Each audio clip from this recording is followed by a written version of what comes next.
a few questions, kind of an open forum on this a little bit. And,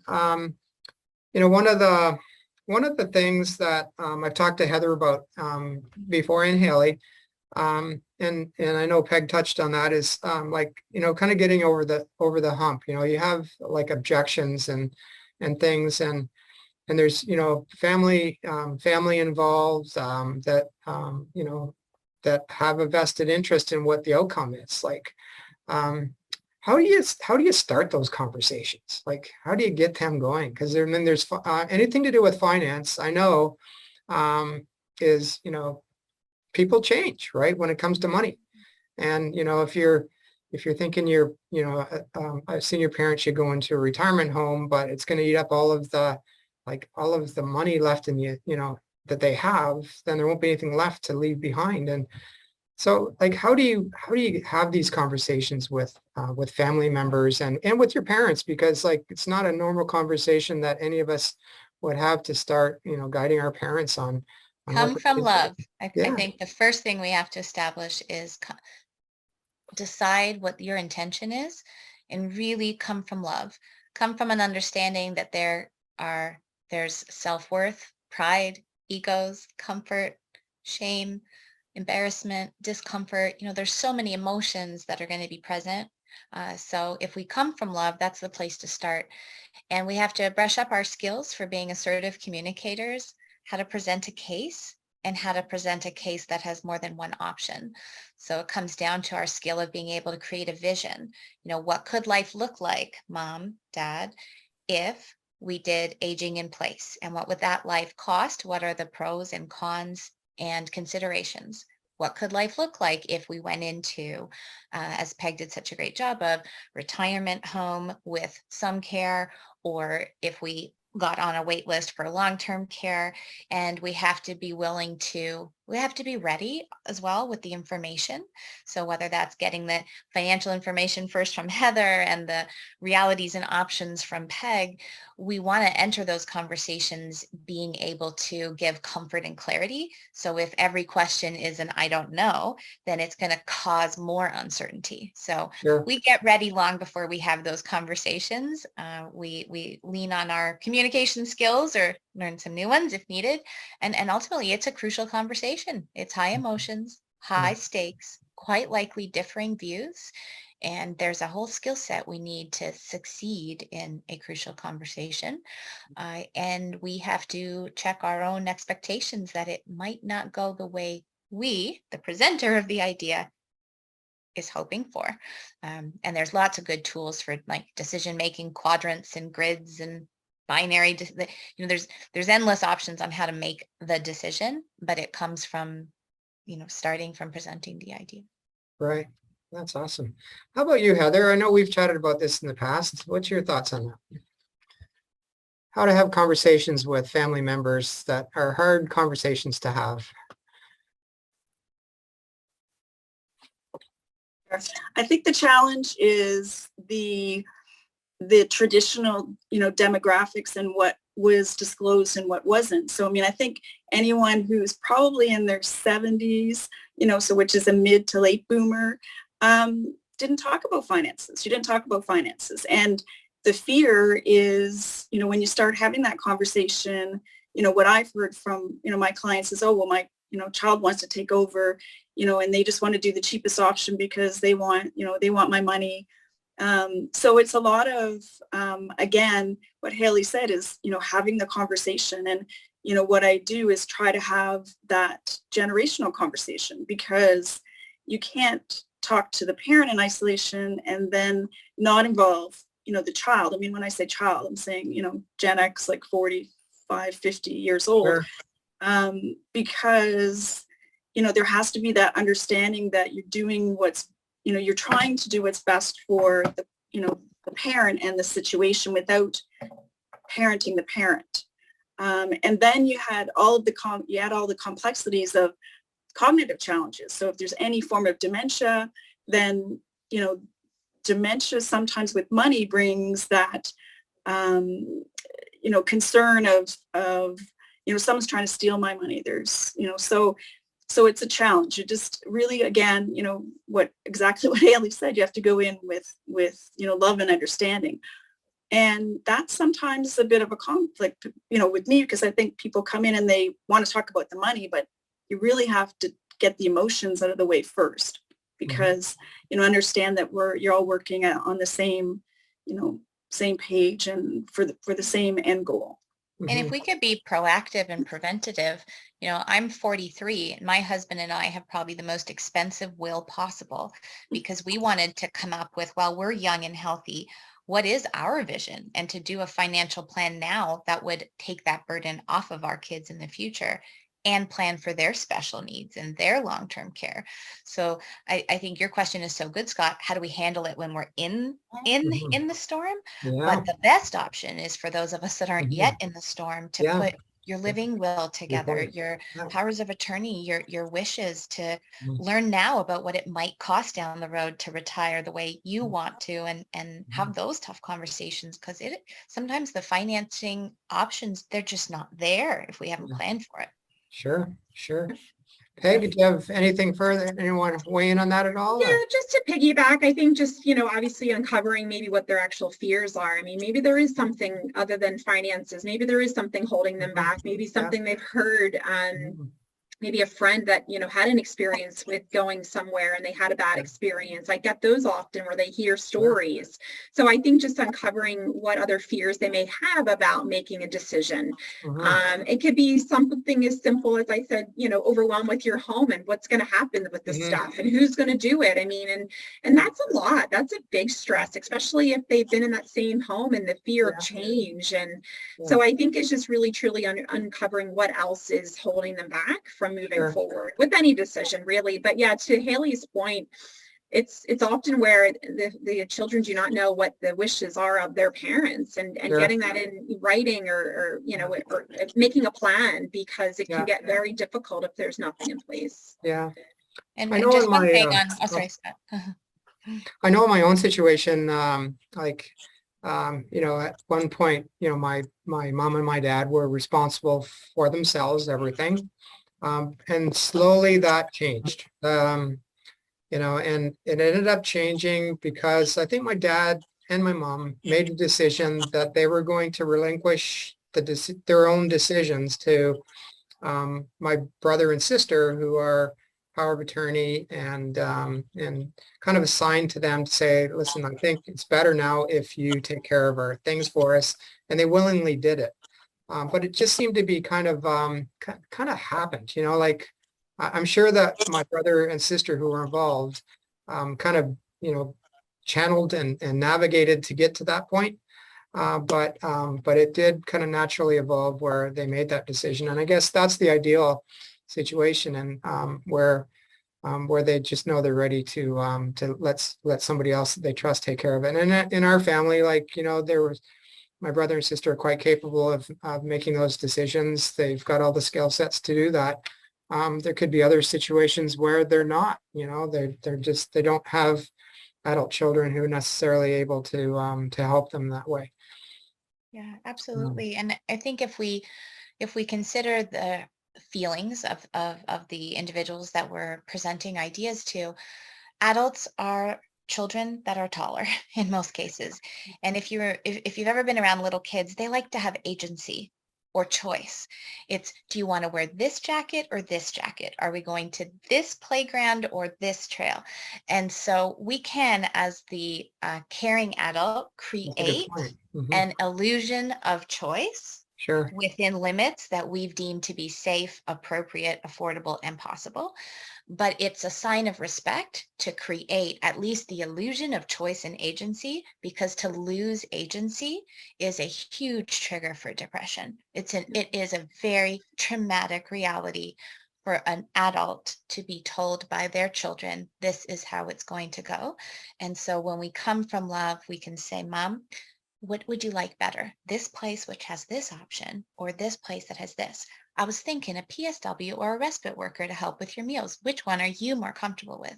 So that's just giving dignity back. You still do ultimately have the control because you're choosing the options that you know are appropriate. But I think the longer we can give somebody a say in how they govern their life, the longer that we can keep happiness for that person too. That's awesome. Great. Thanks, Kelly. One more question, and then we're kind of out of time. What's the cost of doing nothing? Like, I mean, the default mode that so many people travel through their life in is to do nothing, right? What's your thoughts on that? What's the cost of that? Do you want to lead that one, Heather?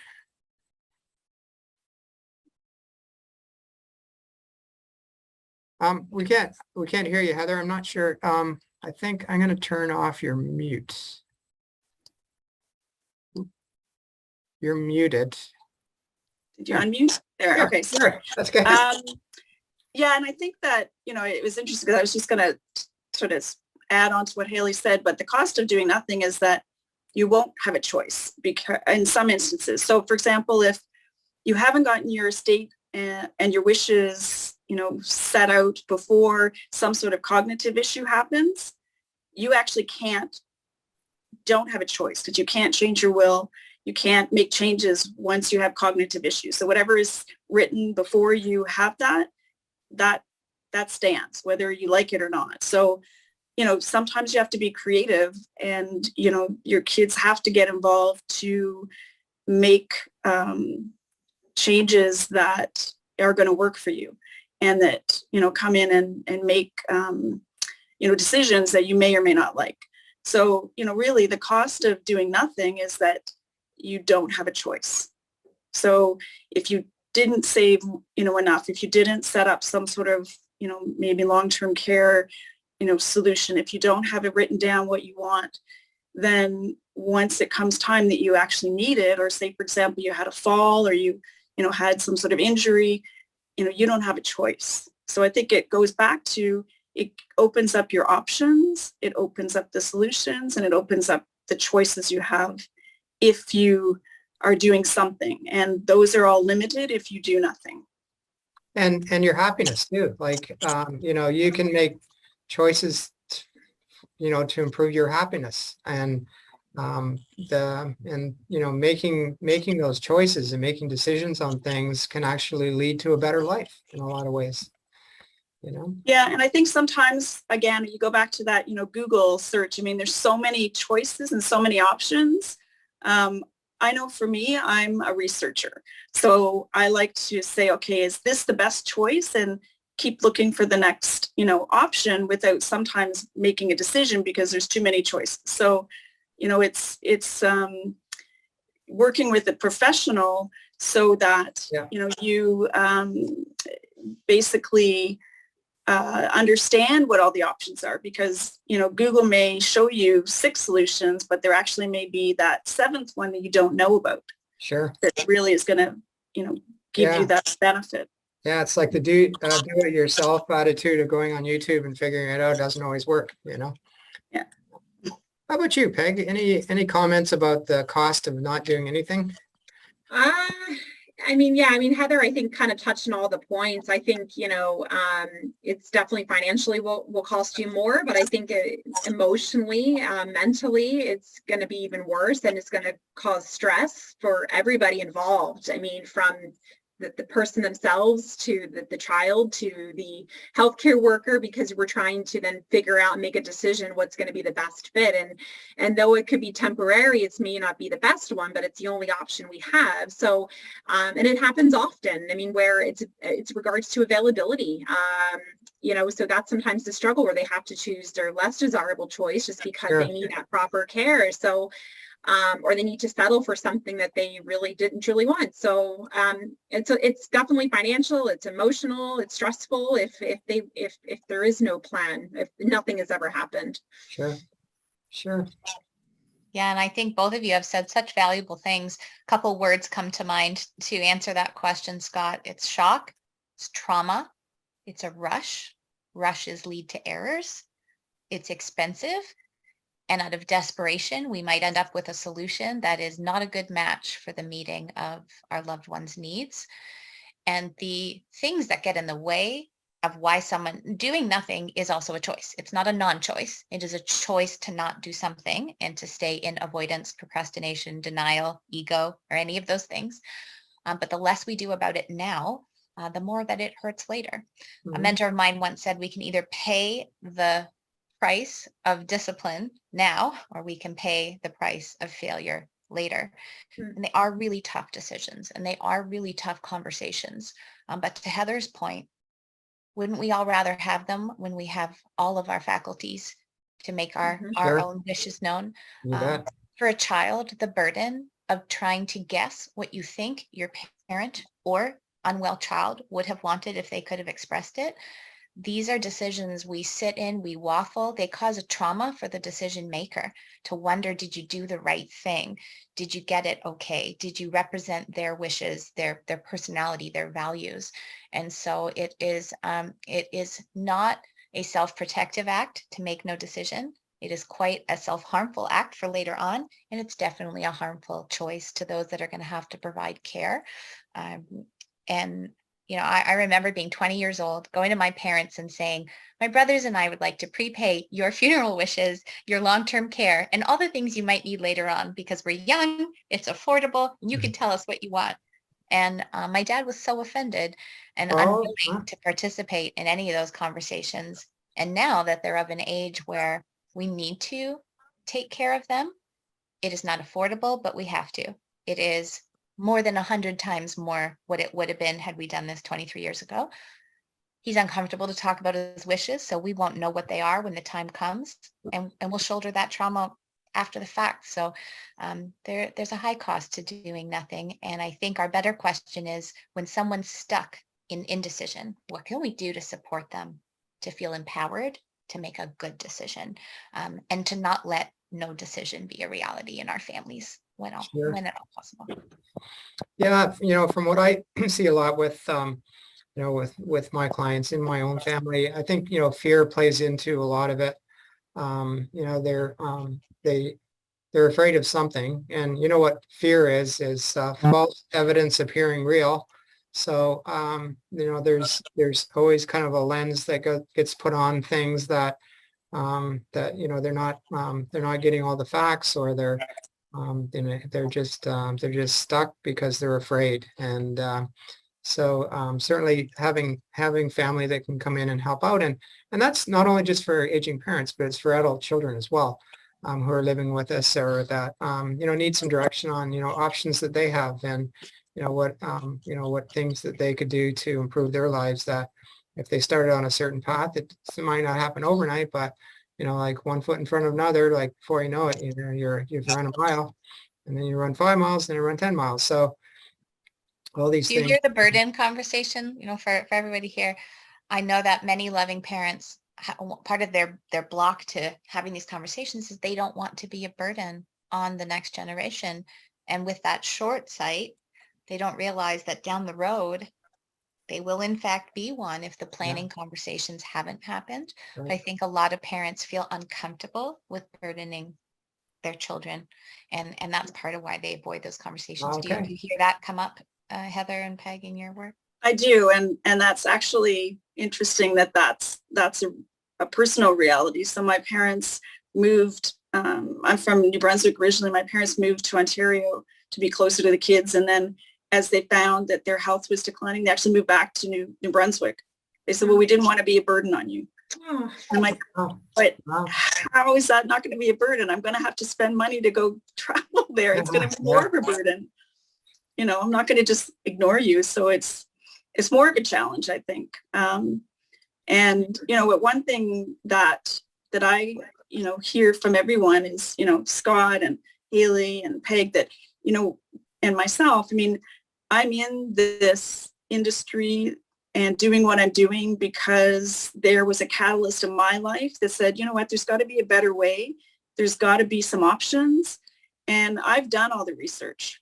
So, you know, if anything I can impart is call me, you know, get my experience and, you know, let me give you some guidance to make it easier for you, because I think that, you know, is the challenges. Where do you go? And, you know, like done 30 years of legwork to figure out what the best options. And if I haven't done it myself, I've dealt with clients who I've come up with solutions. So I have a book of solutions. Heather, it's a great reason for us to share this video with our family members, and for those of you that are watching, to share it with yours, because rather than saying, Mom or Dad, I'd like to talk, you can say, hey, I watched this presentation. What do you think? And it can remove you a bit from the tension or the personalization of the conversation. It's almost like saying, I found a great documentary. What are your thoughts on that subject? And it really can let individuals test the waters with the loved ones that you care for, to share this video with them as a resource that you didn't suggest the information. So it's not your fault if they don't like it, but it gives you a chance to let your loved ones hear this dialogue, hear about these subjects, and then take the pulse of how are they doing with that? What are their thoughts on that? What are they comfortable or curious about? And it can be a good door opener to then have the personalized conversation. So sometimes sharing a good book, a good podcast, a good conference video is the way to get started. So thank you, Scott, for having us here today to help family members start the conversation. Thank you. And I appreciate you all, Heather, Haley, and Peg, for talking about the finances, the emotional stress and alternatives for our senior parents, and the information that came out of that. It's education is kind of key to making decisions, and hopefully the information that came out today will help help other people make the right decisions, or make decisions that are going to be important for them in their lives and for their families. So thanks very much, everybody, for joining us, and have a great rest of the day, and we'll talk again soon. Great. Thanks. Take care. Bye. Thank Bye. you. Bye. Thanks, Scott, Peg, Heather. Thank you.